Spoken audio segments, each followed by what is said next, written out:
তোমাকে যেতে বলা হলো, তুমি শুনতে পেলে না?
যে কথাটা বলতে তোমাদের আমি এখানে ডেকে আনলাম সেটা হলো এই, যে গুপ্ত সংস্থার থেকে আমরা গরিবদের সাহায্য করি, ভবানী ঠাকুরকে সেখানে আরো কিছুদিন থাকতে হবে।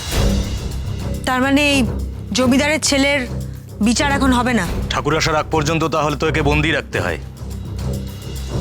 কিন্তু ঠাকুর না এলে এর বিচার হবেই বা কি করে? এতে এত বিচারের কি আছে? ওর শাস্তি হবে। আমরা তার বাবাকে ফাঁসি দিতে চেয়েছিলাম, কিন্তু ঠাকুর তাকে নিজে রক্ষা করেছেন। এখন ঠাকুরের অনুমতি ছাড়া তাকে ফাঁসি দেওয়া কি ঠিক হবে? তোমরা জানো না এই শয়তান জমিদার কত গরিব লোকের ঘর জ্বালিয়ে দিয়েছে, কত লোক ওর জন্য অনাহারে মরেছে। এবার তো পাল্টা আঘাত আনার সময় এসেছে। ওর একটাই শাস্তি, সেটা হলো প্রকাশ্যে ফাঁসি। না,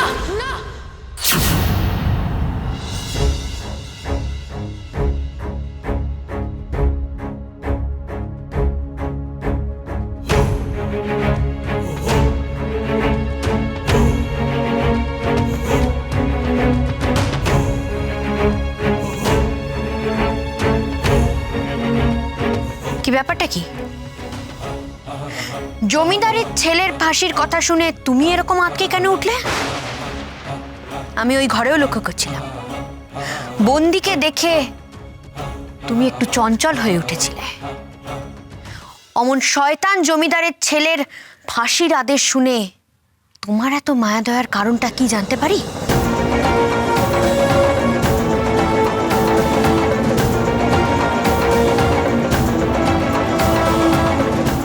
উত্তর দাও।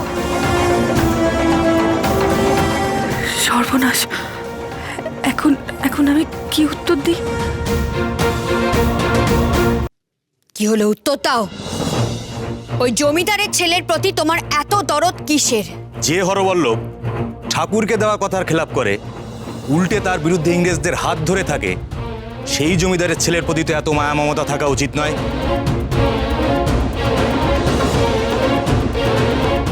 কি হলো প্রফুল্ল? প্রশ্নের উত্তর দাও।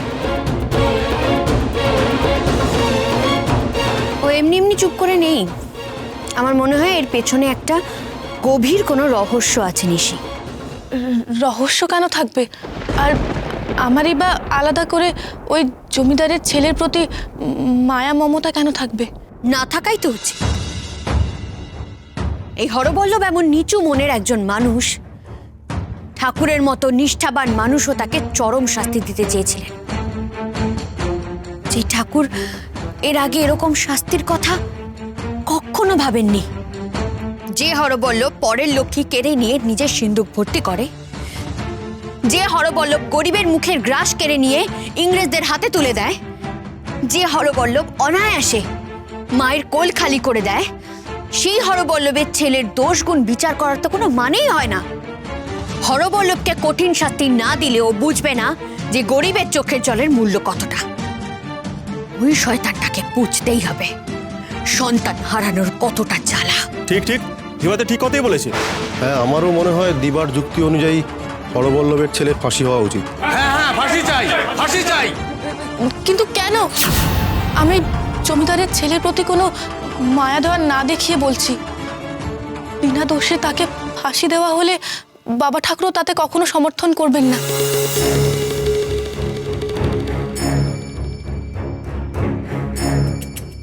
আর বাবার পাপের শাস্তি ছেলেই বা কেন পাবে? তাও আবার এরকম চরম শাস্তি। সেই জমিদার পুত্র কি কারো সন্তানকে হত্যা করেছে, কারো সম্পত্তি কেড়ে নিয়েছে? যদি তাই হয় তাহলে তাকে ফাঁসির সাজা দেওয়া হোক।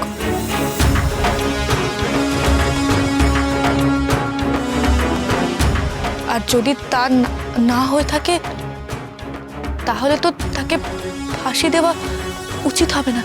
হ্যাঁ, এ কথাটাও ঠিকই। প্রফুল্লর কথায় যুক্তি আছে।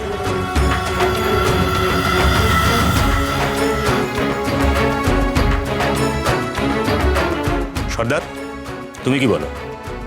কি বলি বলতো, আমি নীতিগতভাবে ফাঁসি দেওয়ার পক্ষপাতী নই, কিন্তু দিবার অকাট্য যুক্তি আর প্রফুল্লর পাল্টা যুক্তি শুনে যদি ভুল বিচারে কোনো মানুষকে এইভাবে শাস্তি দেওয়া হয়, তার থেকে বড় পাপ আর কোনো কিছু তো হয় না। কিন্তু একথাও ঠিক যে হরবল্লভকে কঠিন শাস্তি দিতে হবে, সে কথা ঠিকই। সর্দার, আমি একটা কথা বলি। নিশি চুপ করে আছে, ও বিচক্ষণ। ওকে না হয় বলো না যে একটা সিদ্ধান্ত জানাতে। ঠিকই বলেছিস নিশি।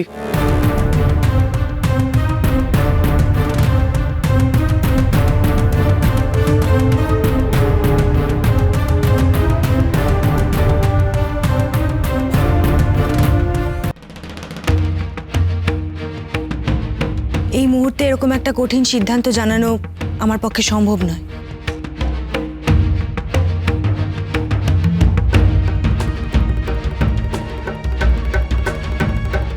ফাঁসির পক্ষে এবং বিপক্ষে যুক্তিগুলোকে ভালো করে বিচার করতে হবে।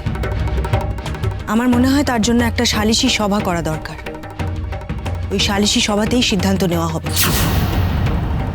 সালিশি সভায় ওনার বিচার হবে? সেই বিচার যথাযথ হবে তো?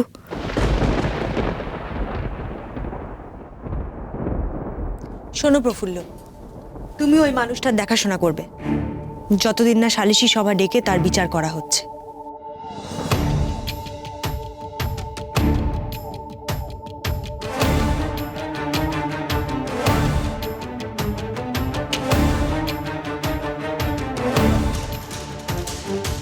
কি হবে সালিশি সভায়?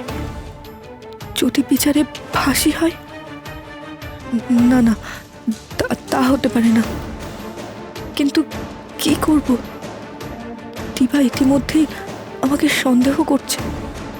ওনাকে পালাতে সাহায্য করব, কিন্তু কিন্তু আমি কাছে গেলে যদি উনি চিনে ফেলেন?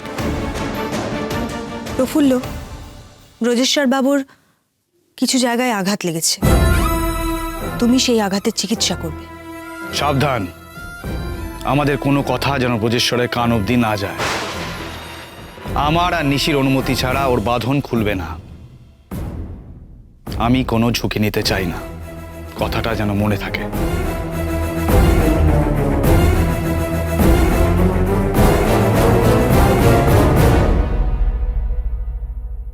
এই কোন পরীক্ষায় আমাকে ফেললে বা বিশালাক্ষী? আমি কি করে নিজেকে ওনার সামনে লুকিয়ে রাখবো? কি করে রাখবো মা?